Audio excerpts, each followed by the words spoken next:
Hey, hey, hey, good afternoon guys. I'm back to vlog now.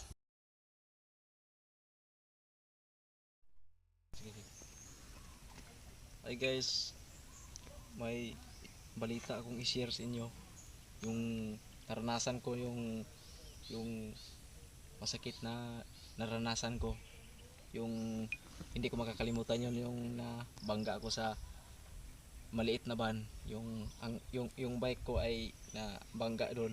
Saka ako din natumba din ako doon. Saka yung ulo ko ay nauntog sa simento. At at at noon sobrang sobrang sama ng pakiramdam ko noon kasi wala akong pambayad sa ba na nabangga ko. Yung pambayad yung ang halaga na mababayad ko is 3,000, tapos wala akong 3,000. Yung iyak ako ng iyak noon kasi lungkot na lungkot ako kung saan ako kukuha ng pera pambayad ng 3,000 kasi yung ba na maliit yung nabangga ko na sagasaan. Ano na?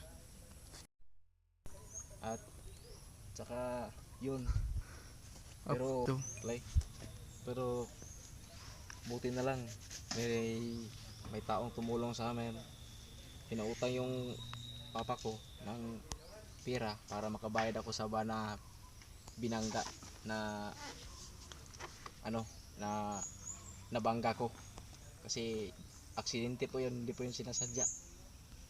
At kasi nung time po na hindi pa ako nakakabayad, ang sabi ng tao na yung nagmamay-ari ng sasakyan na wag daw akong dadaan doon kapag hindi pa ako nakabayad ng 3K kasi baka mahuli ako ng pulis.